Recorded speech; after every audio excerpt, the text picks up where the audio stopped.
A special sort of death for one so fair. What should it be?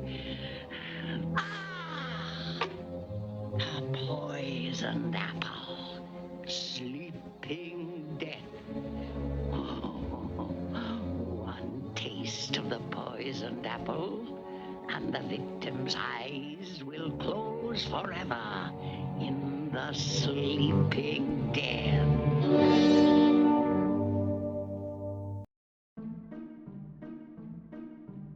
Hello and welcome back to the Bird Channel, where we talk about stories in movies, books, shows, and games, and I stream 5 days a week on twitch.tv/Ginzy. Today we're going to have a little talk about the compassion narrative.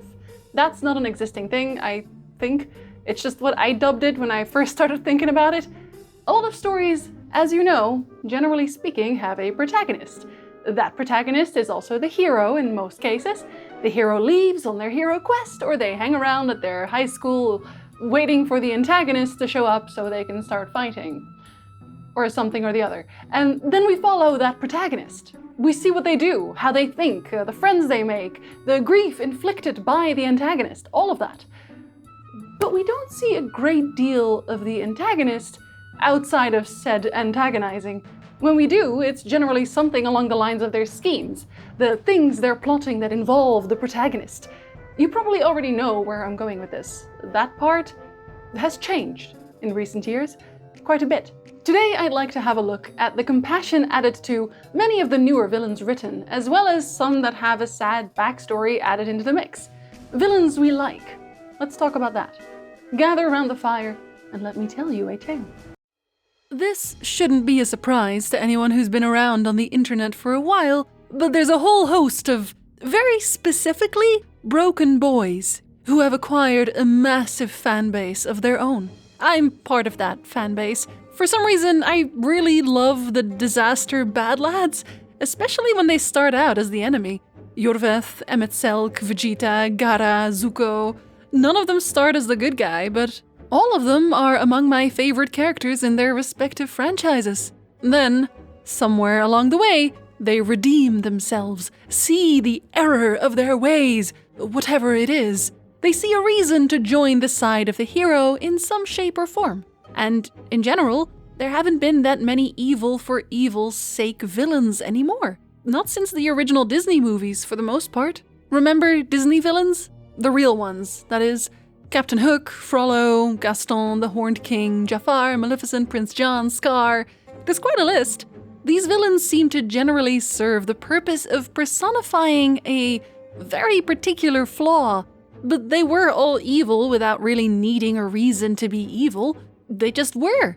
I love these movies even as an adult, but for kids in particular, they would teach on the side depending on the villain. Don't be a paranoid racist like Frollo, don't be a prideful imbecile like Gaston, the power-hungry Jafar, the jealous Scar, or the greedy Prince John. Hell, the antagonist in Snow White, who is clearly all about vanity, doesn't even have a name.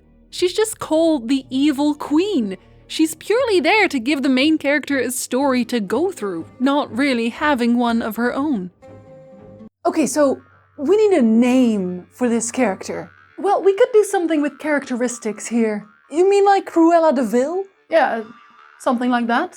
So what are they like? Let's see, they're evil, an evil queen, and she's basically super vain. Right, okay, so how does that manifest? She hires a guy to kill her stepdaughter and cut out her heart so she can personally eat it. Yeah. Have you considered Evil Queen? That about sums her up, yes. The Disney villains of the past were always pretty one-dimensional. All we needed was a punching bag and a pretty princess for the most part, so this would do. But lately, we've stopped adding purely evil people to our antagonist roster. We've started to give them motivations that land more in the gray zone. In fact, we've started to go back to give the previous evil villains sad backstories. Maleficent was released in 2014, and in it we see the titular evil lady, originally from Sleeping Beauty, show her true colors. Apparently she was actually the good guy all along, and we've all been lied to. She had a very sad backstory of her own, so there's a very good reason she did what she did, you see? Cruella is another such villain backstory movie that we'll be releasing very soon indeed, and I can't help but wonder if they'll go down the same path with her. And I don't particularly like it. Why, you horrid men. You... All right. Keep the little beasts for all I care. Do what you like with them. Drown them. But I warn you, Anita, we're through. I'm through with all of you. I'll get even. Just wait. You'll be sorry. You fools. You idiots! Don't get me wrong, giving a villain depth is great. I love a deep villain. Some of my favorite villains are the kind that join the good guys in the end. But the idea that previously evil characters were simply misunderstood just doesn't really sit well with me. In Maleficent specifically, it's implied that the original Sleeping Beauty was simply a lie. It never happened the way they told it. We'll call it an alternate reality, but that obviously cheapens the original story somewhat. In fact, if they do try to make Cruella more compassionate and relatable, then they'll absolutely have to do the same here, because Cruella's whole deal was her insatiable need for skinning puppies to make coats. I don't really see how you'd redeem that in any obvious way, and if they don't, that begs the question. When a character does such horrible things, should they be forgiven because they had a sad backstory? Because that often seems to be the driving force, to make you like these characters more, to feel compassion for them, understand their journey and why they are the way they are. The problem when you do this with already established characters is that you inherently change them into something they never were in the first place. I understand that Disney does this because it makes money. Maleficent made bank, although the second movie certainly not as much. That doesn't make it feel any less cheap, though. Not to mention that it makes the characters feel watered down and disjointed. Villains are my favorite part in most movies. A good villain makes you hate them, loathe them even. A good villain makes you want to see them fall. I cheered when Joffrey died in Game of Thrones, as I'm sure most of you did. I hated that little shit, and I love to see him die. That doesn't mean there is no merit in having great characters, of course, but make at least one of them, an abhorrent monster. I just have a lot more fun that way, personally. Turning every single character into shades of grey is more realistic, maybe, but realism doesn't equate to fun. It's already a made-up world. You can make your villains comically evil. Okay, no, tone it down a little. A little less, maybe? Aha! Close enough. John. Yes, Evil Queen? Are you sure I'm playing the villain? Oh, absolutely. You just can't go overboard these days, you know. Think about the children. But I'm called the Evil Queen. Yeah, I've thought about that a little more, and perhaps morally ambiguous queen would suit you better. I burned down an orphanage in this scene. That's what I mean. Morally ambiguous. I'm going to bring up The Witcher now, and it's been a long time since I have, so I'm allowed to do that. A good example of these shades of grey done well, while still adding a monster, is The Witcher 2. When we first meet Iorveth, an elven commando, for those not in the know, sitting on his little log, playing his little flute, he's most definitely an antagonist. He's stuck up, full of bravado, and intent on killing you then and there. He fails, of course, and eventually we find ourselves in a position where we need his help. We enter a reluctant alliance, and from that point on, you can choose to join him on his journey, where you learn more about him, his people, and his motivations. You can still come to the conclusion that he's going about it the wrong way, of course, but it's made very clear that he isn't just killing for the sake of killing. In fact, most of the elves in this world are very tired of killing. On the flip side, we have a character like Henselt. No matter if you choose Iorveth's side, Henselt is the worst. And at this point, there will be some mild spoilers for The Witcher 2, so skip this chapter if you don't want to hear any. If you choose to side with Iorveth, of course you don't hear much about Henselt anymore.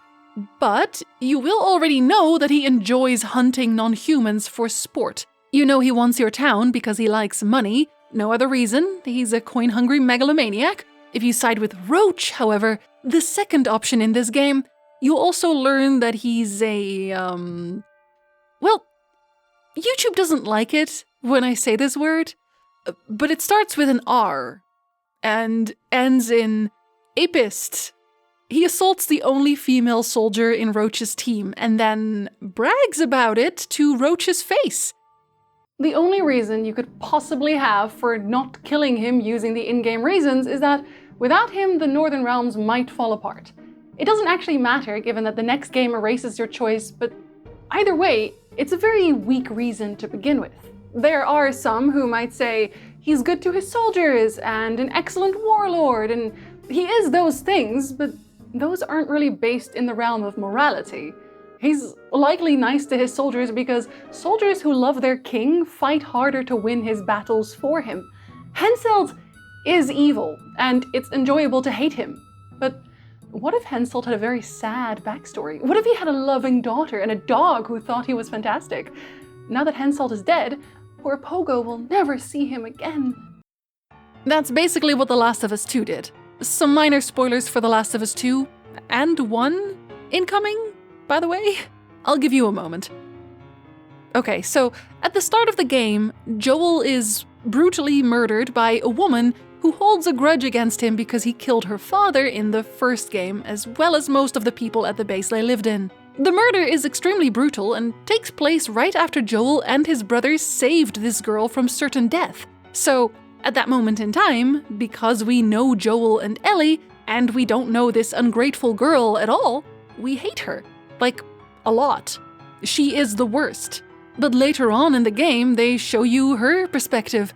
Her father was a lovely man who was super nice to animals, and also they have a dog who is super cute. So then you feel bad for the girl, who we now know is named Abby. And then Abby saves a young boy and his sister, and you get the point.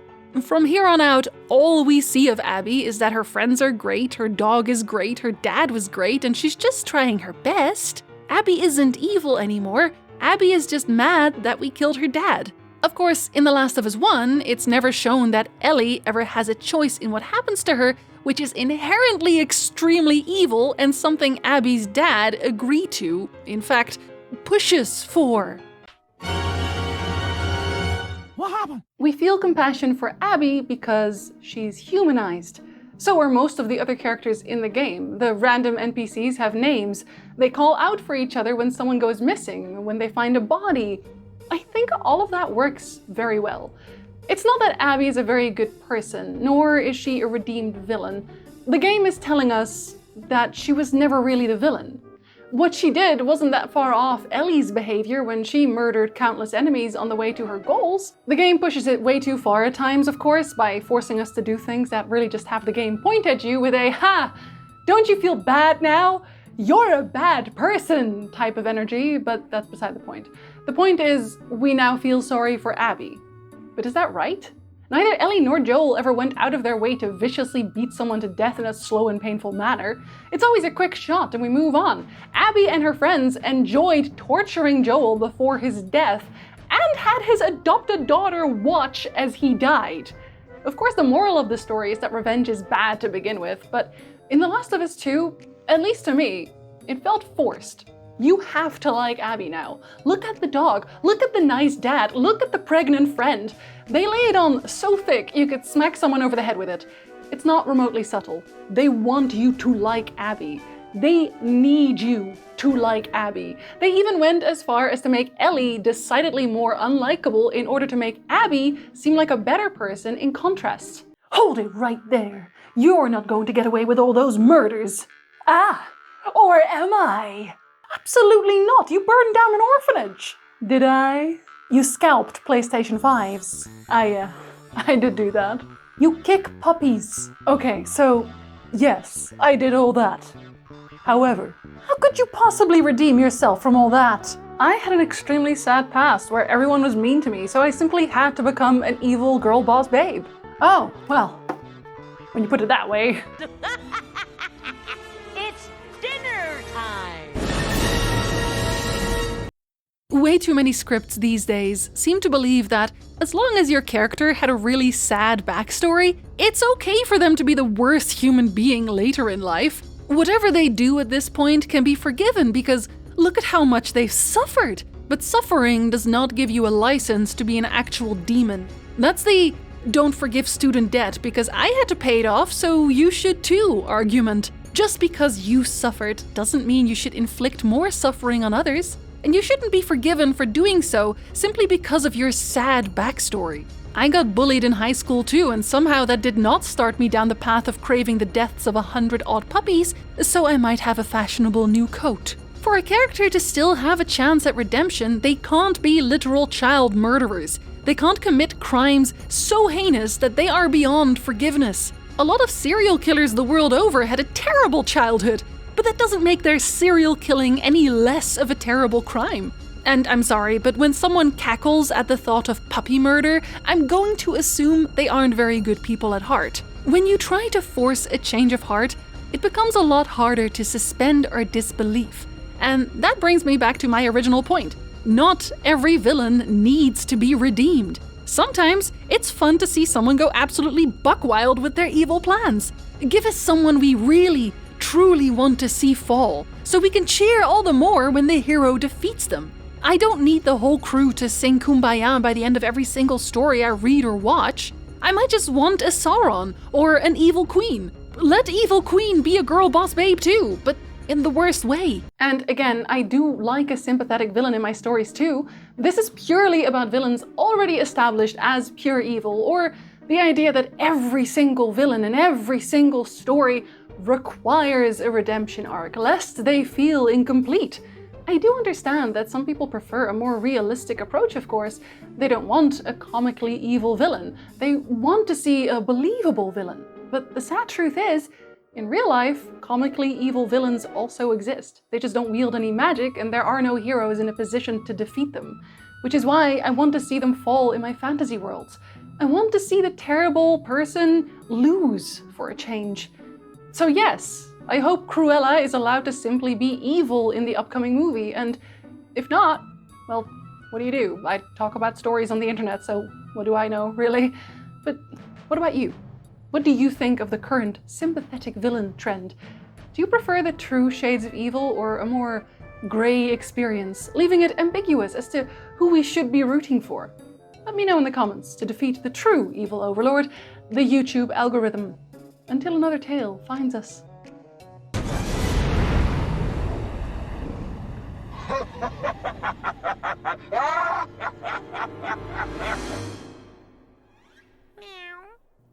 Gen Z of the Fox Syndicate. Me? Hi. Right, and then my right-hand man betrayed me, obviously. I mean, this is how these things go. Wall Guy was his name. Yeah, poison. The poison for Gen Z. The poison for Gen Z. Didn't really see it coming, but then again, he did have help from Robertson, which was his right-hand man, who then stabbed him to death in an open toilet. Yeah, one of those see-through toilets. Honestly, it was kind of artistic, if I'm perfectly honest. But then Adrian Peckle, who was his right-hand man, decided to shoot him in the back. You know, you could see everything, so seeing through the toilet, you're going to have a clear shot. He should have probably thought about that, if I'm perfectly honest, but it didn't really matter, because then his right-hand man, Mike Zweers, decided to get the rest of the organization on his side, and they all punched him to death together, which it might sound very gruesome, but it was only a few punches, if I'm perfectly honest, and it didn't really last that long either, because his right-hand man, Ray, at that point proceeded to start cutting off his head. Yeah, that was probably honestly the most gruesome one. You know, we went from the punching to the cutting off heads. It wasn't even a guillotine. No. Just a kind of a blunt axe, I believe it was even. Yeah. Sorry? Oh no, I know these things because I saw Septic kind of cheer it on. Septic? Yeah, I've seen him around here. Is he one of your regular demons? Yeah, no, I thought so. He seemed to delight to the torture quite a bit. Anyway, so that's why I'm here. In hell. Because of all that. Sorry, follow who? Cool stuff? Is that... What level of hell is that? Oh,